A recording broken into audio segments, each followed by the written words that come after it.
learned to an election. Live in the hills, but I still get a spread. Started with a little, but I still reinvest it. Fear how I feel, then you feel like a blessing. I just want the lesson, I just want protection. I'm up and I'm down, but they sound like progression. Farmer never plans if he waits for perfection. Finger to the down, hold it down, we gon' get it. All right, ladies and gentlemen, I got your Watchlist coming in on March 30th, 2020, and the stock market is actually going to go crazy this week. And, well, I will say this. If it doesn't go crazy this week, this is the setup, and then we're going to see some big moves next week. Why am I saying this? This is where we ended up after last week. It was still, we started with a down Friday, down Monday. We ended with a down Friday. We'll see what tomorrow gives us. But now I brought this up earlier last week. This is comparing the first real bounce of multiple days strung together. We want to see if it looks like what happened at the beginning of the month. So what's going to happen moving forward in this week? And then now we are also going to be seeing the follow-up with the stimulus passed. And then we're going to see some more rising numbers in the United States. And now it's been over a month of intense kind of fear in a way, 2 months since it started. But as more time comes on, this is going to get very, very interesting. So this is a very interesting week. And we have earnings and a bunch of other stuff coming up here. So I have to talk about all that. We got a lot to talk about. I'm going to go over that, go over what we're expecting tomorrow, the keys, the plays that I made on Friday. I did go big on TLT. We got HYG. And then I have another play that I was looking at here after hours that I'm going to be looking to take tomorrow morning. Again, depending on how things play out. So we're going to go over those, the three stocks, all that good stuff. And then we're going to get prepared for tomorrow morning. So you guys know what you need to do. Drop your thumbs up on the video. Make sure you're subscribed. And if you don't know, we are live Monday through Friday, 30 minutes before open. It's the first link in the description, and it is pinned in the comments. We better see you there in the morning. It's free 99, youtube.com/the stock market. All we ask is you're positive and respectful. Post the plays, read the plays, chat, get the news, anything. So we better see you in there in the morning. Okay, thank you. And the most important thing you need to do, post or watch us below. Let us know what you're looking at. You got any plays, comments, remixes, anything, post that below and let us know. This is the time where sourcing information is very, very important. So there's a lot to talk about, so let's get right into it. Even as I'm recording this, Trump had one of the task force meetings, and they were discussing what's going to happen. Nothing too crazy here, more talks of supplies and all that, but one thing related to one of the plays I even made and what we're going to be looking out for, he's talking a lot about therapeutics. He said the vaccines were good. So the medical plays, where it's a little bit of push and pull, so we're going to watch those. But as far as everything else this week, what we need to watch out for now is the follow-up on the stimulus. And this is what I was worried about in the beginning, because now that we got the stimulus passed, I said this on stream. I said, well, we're going to wait for the next one. There's probably going to be another one that's going to happen in a few months. It's very rare that the first one is the one and done, but we will see. We'll see how the market reacts to that. And now we want to see what happens with bonds and everything else, but we want to know what the market thinks about this now. Is this a sell the news type event? Is this positive? Where does this lead us where we're at right now? Then the next thing moving forward is going to be now what happens with New York. We need to see the numbers. We need to see as the numbers increase, how does the market take it? A lot of people, this has even been the first thought that's been talked about since the beginning of all of this. People have been saying we have to wait till the numbers peak before the market is able to bottom in. So I don't know how I feel about that. However, I do want to see the situation in New York, and I think that could tell us both how people are going to view stimulus and then everything else in terms of even just the whole scope of this situation. Now, one thing we're going to have to look out for that's different, I brought this up, is how the news gets to us now, because they told us a lot in the beginning, and now that time is going on, we're not getting, the same type of updates. They're doing the task force updates after hours now, so it has to do with the level of news as well as the timing and when it's released. So there's a lot of stuff we need to connect here. But moving forward now, the other stuff I'm going to be watching for, and I think this is what is going to make this, part of a good week. We're going to talk about this, but oil and gold, I think these are going to be the next things to watch out for. I think oil is going to be more important for the global macro reasoning, and that's something we're going to need to watch out here. Even how it played out last week, even the stuff with OPEC, the fact that it tested even again that $21 low, that is going to be important. And that situation is also going to take time to develop. But now the next thing is gold. And this is now more important, I think, for both the short-term YOLO type play. We're still holding the GLD and the dislocation. Now, a lot of people have been talking about it this weekend. We brought this up on stream the other day, and I was pretty surprised. even on this weekend, pretty much, with physical gold. Right now, GLD and gold futures are around $1,600, but there's usually a premium when you buy physical gold, but now it is skyrocketed. So pretty much, even though gold, the price of gold and futures and what the pricing is saying is 1,600, you realistically could not get your hands on a piece of gold for $1,800, $1,900 an ounce. A good way to check is check eBay. So this is why I'm saying there's going to be a dislocation. It could be good, but that's also telling you something too. However, I want to see how that gets fixed and, if it blows out and then what it'll take to get fixed, kind of like with what we saw with bonds. But now also, again, watch oil. And both of these are linked explicitly to the dollar, and both of them are commodities, so it's going to be interesting. So now the next part moving forward, and this is either going to give us an opportunity for either this week or next week, which will be kind of the window, and I say the window of optimal prices, meaning this is our chance to kind of get in early, so it's still going to be a risk, so there also could be a good reward on the back end. But earnings, it is right around the corner. We cannot miss this. We've already been setting up plays, and I've been saying this, but now as we're getting closer and closer to earnings, this is changing around prices as well. But this could be a good opportunity to set in. Whether there is a bounce or if there is a decline, you could get some pretty decent contracts, assuming that there isn't too big of moves. But usually the IV plays and what we could play with the volatility, that could be a good one. But to wrap all of this up, I will say this: volatility is still here. The velocity may not be, and that's a big difference we saw compared to last week, even though we saw some good upside moves. But some of the days were slower in a weird way. So this is what we need to watch for, is if the volatility stays here or if we start to see that speed pick up again, and if it does start to look like truly what we saw last time, whether this is going to start another decline or if this is going to kind of set another range and then this gets us that W shape or the V shape, whatever you want to call it. But this is what we need to look out for. So that is pretty much it as far as that goes. So let us get into the plays. So as far as the plays go, I have an interesting set. I did go in on TLT. Do I think this is the double dip? It could be. I'm thinking 75%. I would usually I'd say 50-50, but I did my 50-50 last week, so I could be wrong. And the problem is going to be happening is that the more I'm wrong from here now, I have to watch the balances. I lost $1,500 on those May TLTs.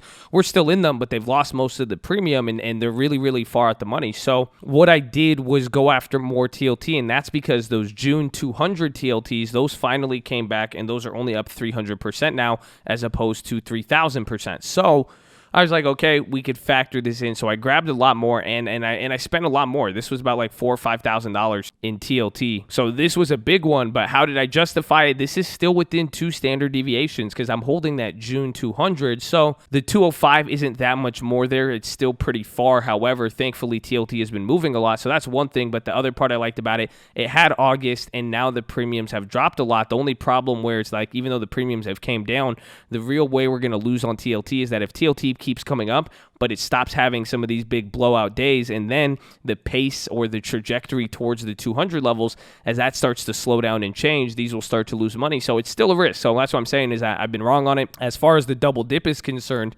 and why I say, we could be wrong on that, because last time TLT has done this, we've played TLT a lot. TLT is either going to have these kind of back-to-back moves, but it's already been a month.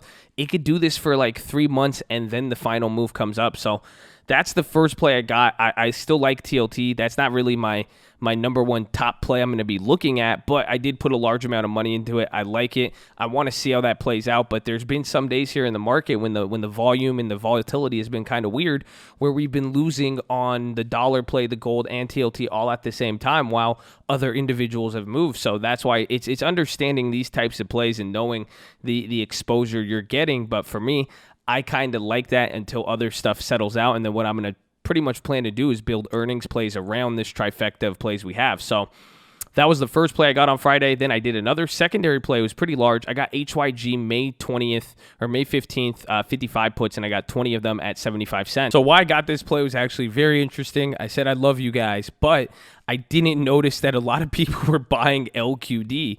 And LQD is playing alongside the Fed. And even Mr. Hitch sent me an interesting theory, and I agree with him, where at some point now, some of these bond plays, even though the Fed's in it, there's still going to be a risk. But what I was looking at was that LQD is much more different than HYG, even though they're kind of similar. It's a different quality of credit, of corporate credit. So the fact that it went up a lot, I was like, well, we sold out of those HYG Mays. We cashed out. So I put 10-20% of the profits. I cashed out like $7,000, put like $1,500 back in here.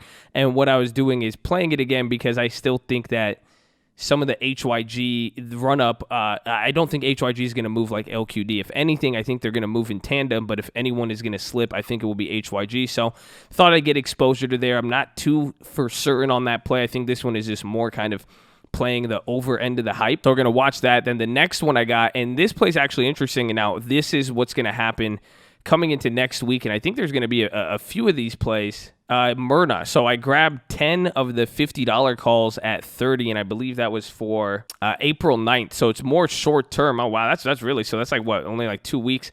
But I want to take advantage of these moves, but this is how every single healthcare stock looks, or any of these drug companies look. Guild, Myrna, I'm trying to think who else, even like, I don't know, Abbott or Thermo Fisher, but a lot of these companies, they've been doing this. This is how it looks. So it's a game of musical chairs, and you could lose a lot. It's kind of like timing TLT, but these are going to move faster. So we already cashed out of Myrna. Remember, 2 weeks ago, we sold it. We lost money on the Guild. We lost all those Guild plays, so we took a pretty big loss on that. So I put another $300 in here. I'm probably going to want to flip that quickly, but I'm trying to play here shorter term contracts. When these things go up, they have a lot of short term contracts that they'll start, the market makers will put out there. Then when it drops, they'll get really cheap, and then you could steal those. So I need big volatility. It's kind of one of those more just risk management plays. However, it's getting our hand in the cookie jar when it comes to some of these medical plays or the counter runners to the virus or the counter play. But that is probably one of the main, subsets that I will be watching this week. That's an important one that I like, but we already have that, so I won't get too sold on it. But the next one that I like this one a lot, and then finally the other play I'll tell you guys too, but the Facebook May 15th. So these ones are 85 puts. I got 5 of them at 61. Didn't spend too much. We already sold out of Facebook's last week, so these are pretty expensive, but I just like where Facebook is at. Even just in general, kind of just being the tech company, there's been stuff with advertisers I've been seeing, but remember, they had a bad earnings the first time. So with any of these techs, they've been at an interesting spot, and pretty much once they start breaking below some of these like levels 150, 160, they get into a danger zone, and a few other factors, but I like the Facebooks. They're just still kind of expensive, but these have been the ones we lost a lot of money on dailies. I've been looking towards them. I like how they move and how the contracts are priced, but pretty much they could stay cheap, but then they get really expensive, and then they'll hold their expensive prices, and that's usually the problem. But finally, the last play that I like, and now these ones we're holding, we're already down 60%. We got those Microsoft January puts, and that was something that I liked from last week. So even on Friday, as things started to sell off at close, you notice Microsoft had a really big sell-off. And again, they've held up a little bit better, and they should, given their market cap. But those Microsoft January puts, now that could cover multiple earnings. We're saying the $60 range. That's the one I have, and I'm down on that. But all of the January puts are at a pretty good price. So that's something I think I'm going to be picking those up in the morning or through the middle of the day. Again, it depends where we open at and all that factors, but I like the Microsoft puts, key being with a lot of time towards January. So those are pretty much it. Those are the ones I'm going to be focusing on. Is everything else we still have those HD and McDonald's plays. I like them. If there is shorter term moves and those contracts could get cheaper, like I said last week with the low volatility plays, I like those. So I'm going to be watching those, like we said with Myrna and those types of plays. I'm still holding SCO. That's playing the oil move. I'm going to watch oil. I mean, the USOs are still kind of expensive for the downside, but if there is any other oil plays or companies, I would be interested maybe in some of the companies and picking companies out next, but I do like oil. I think that's going to be important. Still holding that, still in that Bank of America strangle. So that one we went a little bit big. I think it expires this week or next week, but value has gone down a lot already, so we either needed to rip up here. I think we're closer to the high end than the low end, but I do want to still make sure I have exposure to some of the banks, maybe even that FAZ. We'll have to take a look, but watch the banks, watch Intel. Again, same logic, low volatility. Could make a pretty big move. And even like I said, the fact is this has been about 2 weeks, you have stocks in the same place, you have premium decline. So there should be a good opportunity. Again, it all depends on what happens here with the market, but this could be another good opportunity to get some pickups. Then I like Shopify. I've not averaged down on that one yet. I'm going to need to look towards it. So I'm still holding that play. Average down, I'm going to be looking at those tomorrow morning. CMG, we've already got those. Still holding those through. I like that. And then Boeing, this could be another one for the next week plays. If Boeing keeps moving these 20-30% moves and the contracts don't get too expensive, maybe by tomorrow, depending on whatever move Boeing makes in the morning, we could pretty much get the inverse for cheap and then set a position around there and see what happens. And then finally, we're going to be watching UNH and NVIDIA. I like NVIDIA on the weekly. Again, we keep missing it every week, so I'm going to see if I can find something in like a $60 to $100 range for this week or next week to try to flip them there. Again, just playing all the chip makers. We're still holding the AMDs and WDCs and all that. And then UNH, I'm still holding those plays from last time. I like them. I want to even see them even on a short-term play as well, too. But I'd rather take NVIDIA. But, again, if we get big volatility and velocity, these are going to be the companies I'm going to be looking out for. And then finally, UUP, still holding that one. I don't think anything has really changed about it except that it has come down, and now I'm finally down on the September plays. We're back to break even on the June one. So if I am going to average down, I'm going to go to January. So I'm going to hold the contracts we have, but if I'm going to make any of these plays, I'm going to be looking to get ones with more time. But that is your watch list, ladies and gentlemen. Make sure you're hydrated, healthy, ready to go. Make sure you post your watch list. Make sure we see you there in the morning. I need your helmet on. I need the armor shining. You got to stay focused and control the budget. If it's not this week, it's going to be next week. And even then, if it's not any of those weeks, it's going to be the one after that. We just got to stay alive, call out the plays, control the budget, and don't forget about earnings. You got to have a plan. We got to focus on the plan. The volatility tries to get you away from the plan. Just focus on the plan. Don't get blown with the wind. But I love you all. The code loves you. I'm going to see you in the morning. Let's go.